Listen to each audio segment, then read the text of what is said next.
Uh, hey guys, hey everyone who watching our channel, and today I'm happy to introduce guru of the sales related to the medical world. And Kevin, thank you so much that you uh, give us this great opportunity. And could you share some words about yourself and to quick understanding for our audience, who you are, where you are, and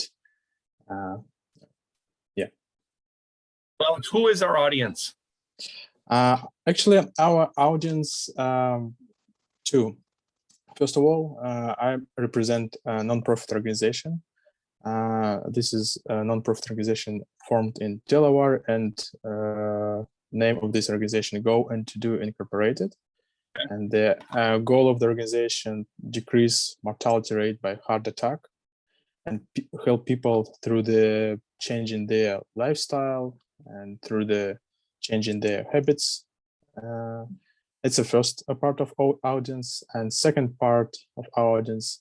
And actually, this is our volunteers. This is more than 500 volunteers join from all over the world: United States, Europe, Asia, India, Africa, from all over the place, and they will be happy to hear your point of view for this problem, heart attack problem, or problem in medical world, in sales world, and probably COVID things, and we will discuss a little bit later. Yeah. Okay. And please share some thoughts about yourself. Short summary about yourself. Yeah. So the way Alex and I got connected is through LinkedIn.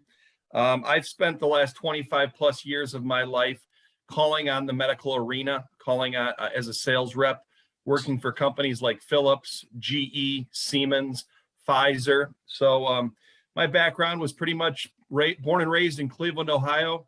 Was an athlete as a young guy, played college football, was a quarterback. So that the ability to be a leader, the ability to motivate and run a huddle was always a good thing for me.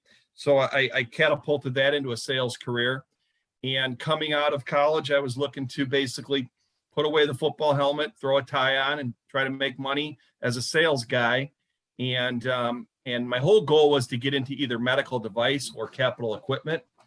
And the way I went about that was getting some outside sales experience with some industrial companies, but quickly getting into pharmaceuticals, which I call the pill pushing industry. So I was a pill pusher, bouncing around, calling on cardiology offices, internal med, family practice. And then that allowed me to catapult that into getting OR experience with a company named Baxter. And that was more of an anesthesia driven. So I was in the ORs calling on anesthesiologists. And from there, working with all different types of surgeons, was able to get on with Phillips, specifically in their cardiovascular ultrasound world. So now awesome. I was selling imaging, medical imaging, cardiac imaging, and the main focus was really the echo lab, where they're doing the echoes, the sonographers, and then the physicians. And the other goal I had was being a kid from Cleveland and having the Cleveland Clinic in my backyard, obviously the world's #1 heart center, getting into a cardiac arena with medical equipment was really the biggest goal. So that's really what I did. Is I was with Phillips for many, many years and and did very well for them, had a lot of different leadership roles with them. But throughout my 25 plus years, the majority of that career has been spent on heart and vascular, calling on some of the largest hospitals in the country. It's fantastic experience. And once again, thank you so much for your opportunity to talk about all stuff which we're going to discuss today. And could you let's back to the 25 years ago, and could you share your experience and your start career in Pfizer, how it was, and how you came up with this idea to start your sales career in Pfizer and Okay, yeah. So when I was coming out of college, I was talking to several different companies, and I had a pretty much boiled down that I wanted to get into sales. I had run some small companies on my own, entrepreneurial type of ventures when I was in college. So I knew that was my strongest, I guess, ability to lead and sell. And so when I was coming out of college, I was leaning towards either healthcare or investments. I was talking to several different financial companies, some of the large, more of, I guess we'd call it a financial assistant today, or looking at investment banking. But healthcare also was a big interest of mine. And I had an older brother who was actually already a pharmaceutical rep. And this is 25 years ago, 20 years ago. You still could make good money, pretty good money as a pharmaceutical rep. And there weren't as many restrictions on it. Today, a lot of those companies have shrunk in size. They don't have as many reps, and the pays come down a lot. But the other goal was, the great thing about Pfizer is they did a great job training their reps. They have a very thorough training program, not just in sales and marketing, but also in just the ability to learn the products, learn the disease states, and have, basically be educated enough to have face-to-face conversations one-on-one with physicians. So no, a rep would never claim they're a physician or close to being that intelligent when it comes to treating patients, but you do learn quite a bit about disease states and the products that physicians would use, write, or use in the hospital for treating those patients.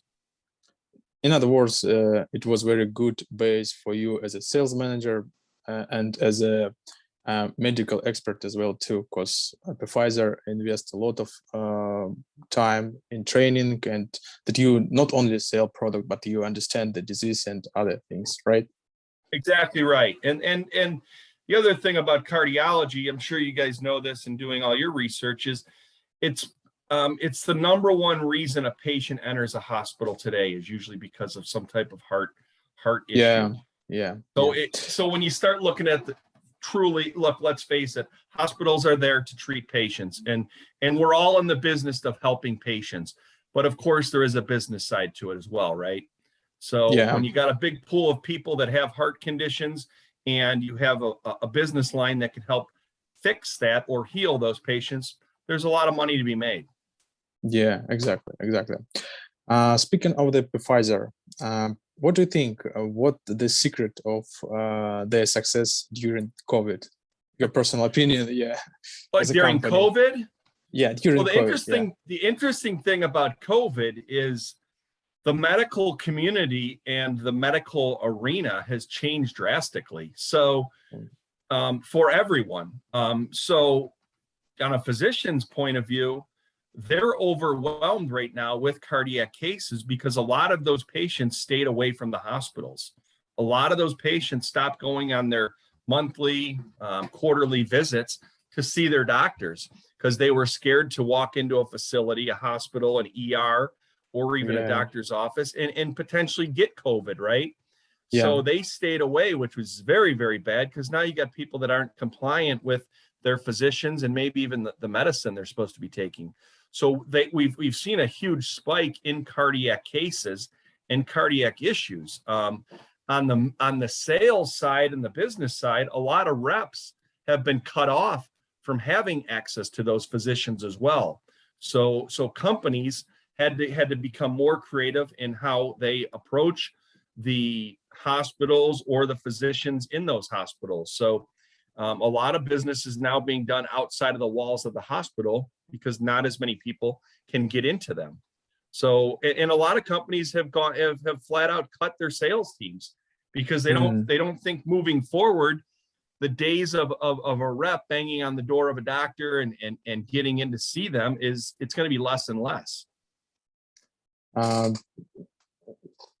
To summarize, during the COVID happens like big change in terms of sales, in terms of relationship or collaboration or communication between the previous state of the company and the patients. And the majority of all this happens because people scared to go to the facility and to check themselves, right?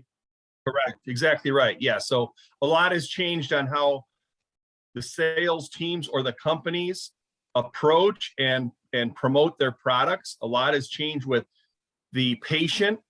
For many months, let's say 18 months, weren't as actively seeing their physicians. And then once COVID seemed to be under control, you had a super huge spike in cardiac cases and events, and those people having to go in and rush to see those doctors. And then your cardiologists, of course, are overwhelmed because their office are filled, they're packed. People are just, they're over scheduled on cases. Okay. And what's your thoughts on the future? I don't know, 1 year probably. What will happen? We will back to the previous state, or we will live in new reality, in new relationship, and in new stuff. Yeah, Your I thoughts? think when you look at the salesperson side of the communication line, or let's say calling on physicians, that will change drastically. Kind of like we're doing right now. A lot of meetings will not, most meetings moving forward won't be face to face. They'll be done via telecommunication, via Skype, via Zoom. Those types of tools will be used more oftenly. Also, meetings will be done outside of the walls of the hospital. On a business standpoint for patients, kind of the same thing. I think you're going to see a lot more in virtual assistants and digital meetings and telecommunication style. What will happen will be, I think we'll develop even faster than what it currently is. That needs to get better. And the same with the physicians. They will see patients differently. But I also think we're never going to see this. A cardiologist still needs to drop a stethoscope on the patient. They still want to touch the patient. They still want hands-on with the patient. So that's not going to change. But how patients get to and from the hospital and where they see these physicians will probably change. Got it. And let's back to your career journey. And you had a chance to work in Phillips, and I'm sure that in that time you will be more mature as a sales manager. And could you share your time during working in this Phillips, and what was impactful for you? What was your, I don't know, results, achievements, improvement? What are which related to the Phillips? Yeah. Yeah. So Phillips. Here's the thing that's happening with a lot of companies and has been happening. So if we go back 25 years, when I was in, let's say 20 years, when I was in ultrasound, a couple things have since changed. There were a lot of private practices back then, right? So there might be you and I, Alex, and the two other people, three other cardiologists might have a group of doctors, right, that run a private practice group. And we controlled a lot of our purchases for capital equipment. We did a lot more procedures in our office, and reimbursement was different back then. Well, then when the Affordable Care Act hit, Obamacare, a lot of these hospitals started buying up those private practice groups. So today, I would say 90% of the private practice cardiology groups are hospital owned. Depending on the city. So let's just take any city, right? In San Francisco, there's probably 3 or 4 major hospital networks or players, we would say, in the medical business, right? These hospital networks, they now own probably combined 90% of the private practices out there. So these doctors become employees of the hospital. So for that case, as a salesperson, you had less interaction with them in their offices, and they needed less equipment for their offices. And the majority of it swung over to the hospitals, because just take imaging, for example, that's where the patients are now viewed, whether they're doing an X-ray, a nuke, a CT, MR, an ultrasound, they're doing them generally in the hospitals. So that's where the business swung. So that was a big change in business. And so the other thing then too is the hospitals got more buying power. So now you're dealing with a lot more buying groups, GPO buying groups, and the purchasing process via the hospitals changed. and the supply chain people or the contract people in the hospital, they got even a little more power, because it wasn't just the needs of the doctors now, it was the whole hospital network. So that changed drastically business wise. And then the other thing that I'm trying to think here, the other thing is the buckets of money started to shrink, okay? Because reimbursement hospitals are making less today than they were 15 years ago or 5 years ago. Because if you look at Obamacare, when Obama, in order to get President Obama, in order to get his healthcare plan passed, he partnered with the payers, right? The insurance companies. Yeah. So all the power over the last 20 some years has swung from, let's say over here, it was in the hands of the physicians. Now it's way over here in the hands of the payers, the insurance companies. They've partnered with a lot of the hospital networks. So hospitals are making less. Let's say your Children's Hospital, what is it? San Francisco. I'm trying to think. UCF, right? Yeah. UCSF. They get paid. So 20 years ago, they'd say, okay, you're doing a mitral valve on this kid. We pay you $32,000 per case. We're now going to pay you $22,000. Take it or leave it. We used to pay you $7,000 to fix that child's knee. We're putting a new device in that knee. We're now going to pay you $4,500. So reimbursement has shrunk, which means the buckets of money hospitals have to buy more equipment has gotten smaller. So that it's just so much more competitive today. And that was really because of reimbursement changes. These reimbursement changes, actually, I believe that this was a dramatic thing, and you touched this Obamacare point, and I'm sure that many people try to criticize these things, but it's a very difficult to make it a little bit better. And we're still thinking about, in America, people still thinking about what will be a better solution, what will be a better option.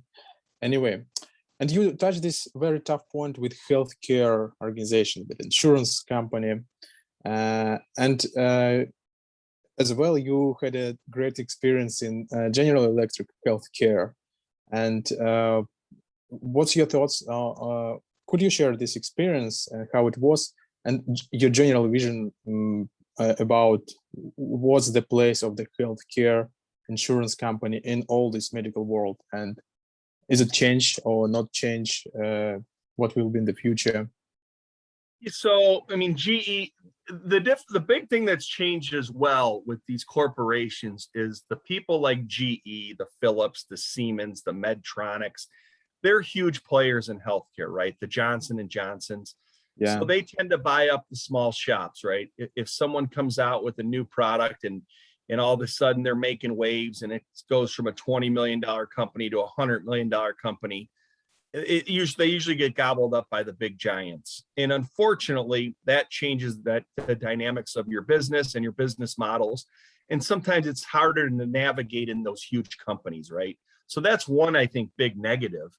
But overall, all these companies, they get into a lot of different areas.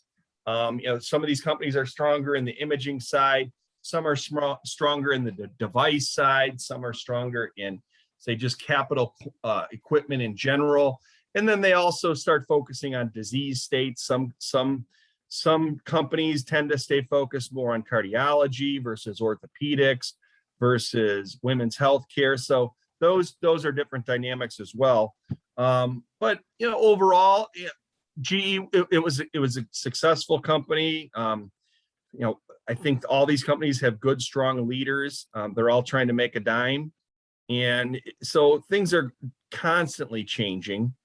But I think the biggest thing overall that's changed with the Affordable Care Act is that because insurance companies have so much clout and they're dictating reimbursement, the reality is hospitals are making less, which means everyone's selling into the hospitals, all these companies, regardless of what they're selling, they're making less. Their margins have come down, right?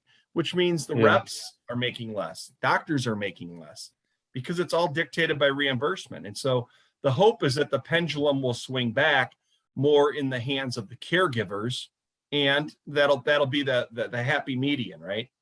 Yeah, yeah. Let's jump to another interesting topic about healthcare. You know, a lot of countries thinking about how to improve their insurance system, and we know how usually people trying to compare, I don't know, insurance system or medical system in Canada, United States. And what do you think about this, and what future will be better from your point of view? Well, Without that's the without billion-dollar question. Yeah.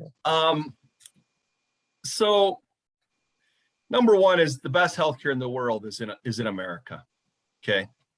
There's a reason people fly from the Middle East or South America to get treated at the Cleveland Clinic. The best surgeons in the world are in America.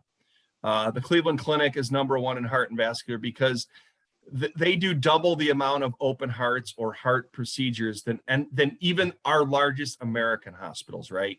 Even you take like you know, Mass General in Boston, or any of the top hospitals, Mount Sinai in New York, or you go to Mayo Clinic, the clinic does double the amount of heart patients that anyone else does. And the reality is their surgeons are the most talented, right? But throughout America, I think you have the most talent here in America. And then, you know, I think there's great surgeons in other parts of the world, obviously in Europe. I think Asia's getting better, but those areas tend to dominate. I think Canada, the problem is they don't have as many physicians and surgeons, and there's a log jam of patients that have to get cared for there. Okay. And that's another reason people come to America, is because it's the almighty dollar. If they have the money, they can go get fixed in Boston, New York, California, Florida, before someone even sees them in some of these other countries. So I think that's, I think the quality of care is improved when you can be seen by some of the best and the brightest quicker, sooner, right? If you are sick. And I don't think that's ever going to change. But what needs to be looked at is the two biggest things facing every hospital right now is cost and cost reduction, right? How do we continue to do this same procedure without adding cost? Because every new widget you put in a patient costs more. This new healing procedure, this new wound care costs more. These new pharmaceuticals cost more. But what are we doing to improve outcomes without increasing the cost is a top question every day in a hospital. So costs are going up, but the second biggest issue is staffing. We can't hire enough nurses and pharmacy techs and imaging techs and people to work in these hospitals to do a lot of the daily grind in these hospitals. So staffing's becoming an issue, which is another reason I think you're going to see an increase in digital and computed technology and those things getting better and faster. That has to catch up. And then obviously in America, the big fight is, does everyone have a right? Should they be given the right to have healthcare?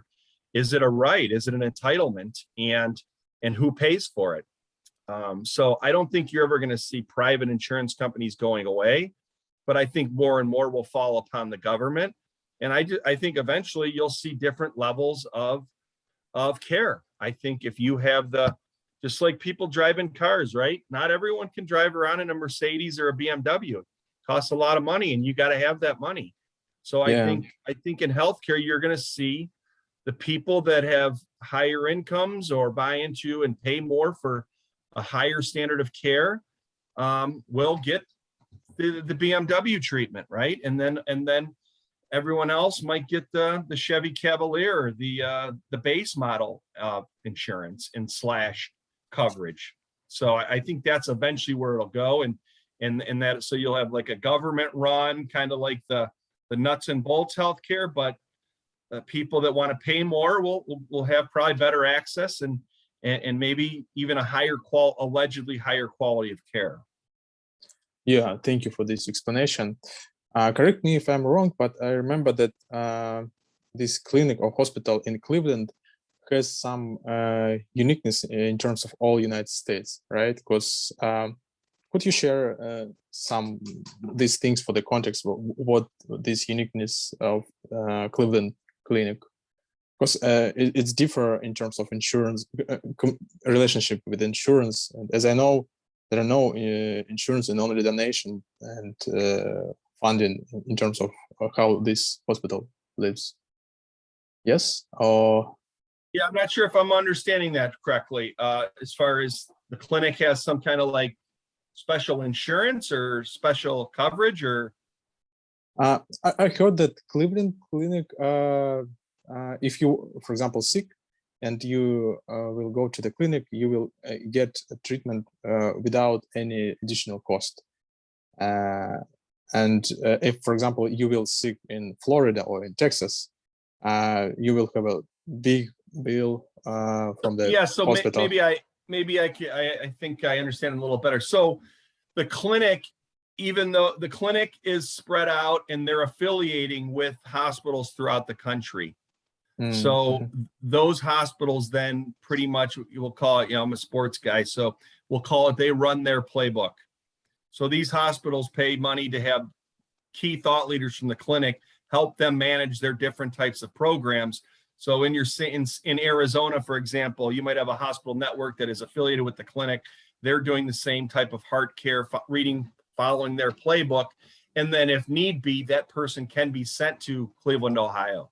But there is a lot of mutual sharing and collaboration being done with the clinic and other healthcare networks throughout the country. The other thing they've done that's pretty unique is they've signed up companies. So let's say a company like Boeing, who's one of the largest employers in America, right? And they have different hubs of different areas in the country. I know, the big base is in Seattle, right? They make a lot of engines out there. Those patients, the clinic could sign up a company, and now that company and all of their employees have access to Cleveland Clinic care. Got it.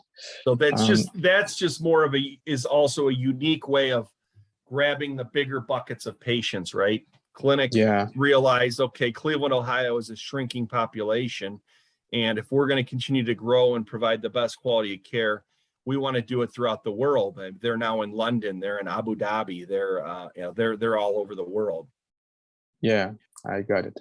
Okay, and let's back to your journey, your career journey, and to summarize all your experience, could you share what the most three difficult things from sales point of view with working with hospitals? Most three. I'm sure that you have a big list, but most three. Yeah. I mean, it's probably no different than a lot of other sales jobs, right? I mean, the bottom line to sales is there's a lot of pressure, there's a lot of stress, and a lot of people say no, right? And not everyone wants to see you. Not everyone wants your widget. Not everyone wants to deal with your company. And so just dealing with rejection is the biggest headache for just about any salesperson. And just getting up every day and knowing your job is to sell some things, whether it's a wheelchair or it's a heart valve, or whether you're selling a van.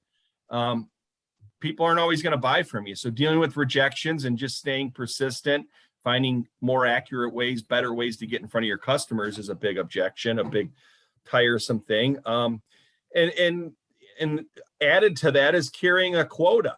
I'm in a high stress, I make very good money when I'm doing well, but if things are slow, they're on top of you. They want to know what the hell's going on, and there's a lot of pressure there. So, and they don't wait around. If I have 3 bad months, okay, 6 bad months, now I mean, what the heck's going on? But if I'm 9 months into the year, if I'm still sluggish and slow, I'm out of here. They're firing me. That doesn't happen at most jobs. So you really can't hide behind anything or anyone when you're out there selling. And then just the dynamics of the process. Some of these companies have gotten so big and bloated that they can't keep up with demands, or they have product issues and they're not as fast and nimble to adjust and fix those things. So sometimes these companies get so big that there's too many cooks in the kitchen, and things don't happen as fast, right? And that can become very, very frustrating in some of these large companies. Thank you for this answer. And one more question, or maybe phrases. That best sales manager can sell everything. Is it true or not true? Or there is a specialization between sales managers, especially for your world, for your medical world?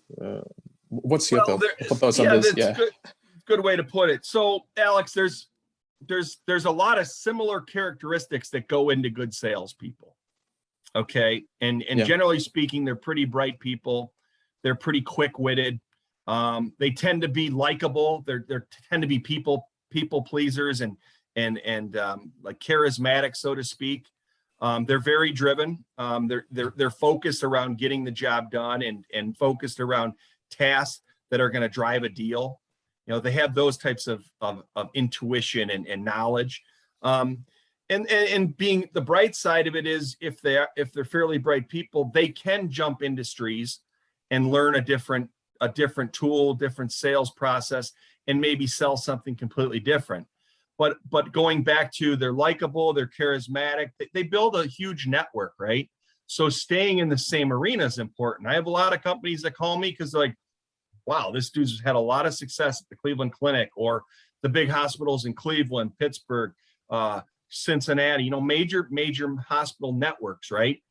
And they like that they know that I know people, right? They know that I got friends in these places, and I can reach out and get help at times.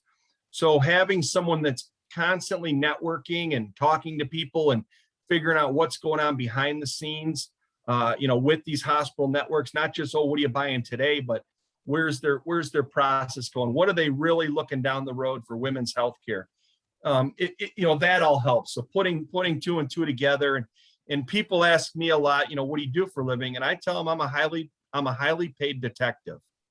And they kind of laugh, but then they're like, well, what does that mean? And it's bottom line is I got to put all the pieces together, right? I got to build the case.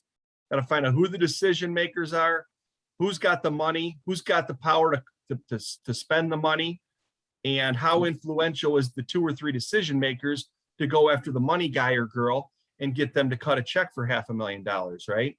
So you're constantly doing your detective work. And then of course you're educating them on the product and how it helps patients. And the great thing about a lot of sales jobs is you're never going to be the expert. The people you're selling to usually are the experts, but by working with them, you figure out the solutions that get things done. Awesome. And some controversial question. Try to imagine that maybe today or tomorrow you will be most successful sales manager, and you will sell everything which hospital needs, everything, absolutely everything, every machine, every equipment, everything. What do you think? Will this solve all problem with heart disease, another disease, and everything? When you finish your job, will this will be only the first condition for the next step? No, I think only God can do that. Life is filled. I mean, life is filled with problems. Okay. And how we deal with them is really what determines people's success levels, right? How well you deal with those problems, how well you solve those problems, get the solutions, and how well you manage it with your own mental, physical, spiritual, stress levels and your sanity, right? But I think we learn more and more about the body. The body's the most amazing machine there is. If we're not messing it up ourselves by overeating and doing overeating and taking too many drugs and too much alcohol, and we're not poisoning ourselves, the body always repairs itself. And so like right now, I think the next big frontier is neuro, right? The brain is the organ we know the least amount about. We do really well with a lot of things like shoulders and knees and hips and ankles and the heart and the vascular. We know a lot of those things, and we're doing better at fixing them. But Americans and people throughout the world, we're crazy. We like to beat our bodies up. So you're never going to finish it there. Yeah, I agree. Kevin, what do you think if we will make second part of our interview, because there is a limitation of the Zoom, Yep. and we can reconnect by the same link and make a second part. You Okay. okay with? Yeah, I want to know also what, what's the end goal of this? I mean, obviously we're talking a lot about business and sales, but where do you need this to go? The goal is we have our product. We created our first product, and for the future, we want. Right now, we start a marketing campaign of our product, and for sure, we want to promote this product and probably sell this product. And we will be happy to involve you, or maybe your advice, any help to work with this. This is a goal. Okay. This is a goal, and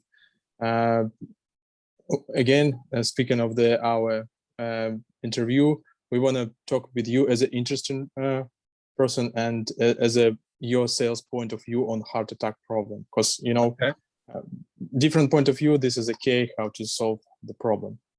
Okay, very good. Yeah, Kevin, let's rejoin to the same link and continue our conversation. Okay? You want me to X out, cancel, end the call, and then get back on? Yeah. Okay, and I got to stop. I probably got another 15 to 20 minutes. Is that okay? Yeah. Okay. Thank you. Excellent. Thank you.